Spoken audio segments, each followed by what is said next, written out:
Vivid pillow and blanket వెతుకుతున్నట్టయితే నేను దాన్ని దాచేశాను.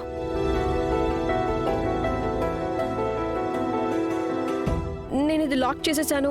మిమ్మల్ని ఇక్కడ నుంచి కదలనివ్వను. ఏంటి పిల్ల చేష్టలు? ముందు అడ్డు తప్పుకున్న బ్లాంకెట్ అండ్ పిల్లోని తీసుకొని ఉన్నాను. ఒకవేళ మీకు మీ పిల్లో అండ్ బ్లాంకెట్ దొరికితే మీరు వెళ్ళి సోఫాలో పడుకుంటారు. అండ్ మీరు సోఫాలో ఇబ్బంది పడుతూ పడుకోవడం నాకు ఇష్టం ఉండదు. నీకు తెలుసు కదా నాకు బ్లాంకెట్ అండ్ పిల్లో లేకుండా నిద్ర పట్టవు అని. తెలుసు, అందుకే కదా దాచేసింది నేను. మీకు మీ పిల్లో అండ్ బ్లాంకెట్ కావాలంటే ఒక డీల్ చేసుకుందాం మనం.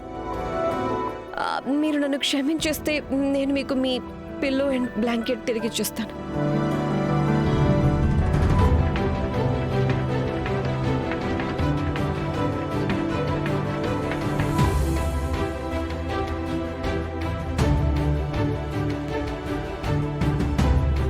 రాఘవ్, మీకు నా మీద కోపంగా ఉందని నాకు తెలుసు.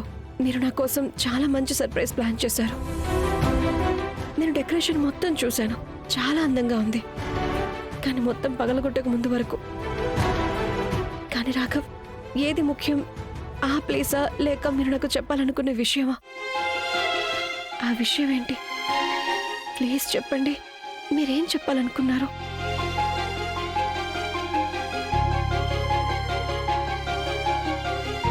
పువ్వులు ఇవ్వడం అంటే అర్థం ఇంకేదన్నా కూడా అయి ఉండొచ్చు కదా.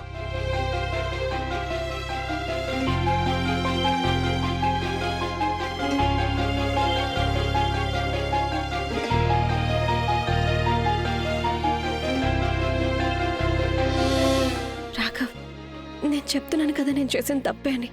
మీరు ఒక్కసారి మిమ్మల్ని మా స్థానంలో పెట్టి చూడండి.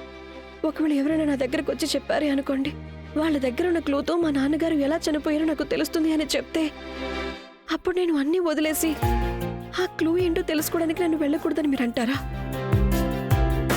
I'm sorry Raghav. నిజానికి మా నాన్నగారి విషయం వచ్చేసరికి నేను ఇంకేమీ ఆలోచించలేకపోతున్నాను. నేను ఏం జరిగింది అంటే ఏదైతే జరిగిందో అది కరెక్టే. కానీ ప్లీజ్ కనీసం మీరేనా అర్థం చేసుకోండి. నిజం తెలుసుకోవాలని నా కోరికని. నర్మదా అంటే ఇంటికి వచ్చిన దగ్గర నుంచి మీకున్న అతిపెద్ద గాయం మానిపోయింది కదా. కానీ నా గాయం సంగతి ఏంటి? అంటే నా గాయం మానక్కర్లేదంటారా? నాకేమాత్రం హక్కు లేదా? నా గతం ఖైదు నుంచి విడుదలవ్వొద్దా నేను? అప్పుడప్పుడు నేను మీతో పాటు ఉన్నప్పుడు, లేక ఆఫీస్లోనో ఎవరైనా నిస్సహాయులకి న్యాయం చేస్తున్నప్పుడైనా అప్పుడు నేను నా గతాన్ని మర్చిపోతూ ఉంటాను. కానీ నిజం చెప్పాలంటే ప్రతి క్షణం నా మైండ్లో ఇదే విషయం మెదులుతూ ఉంటుంది.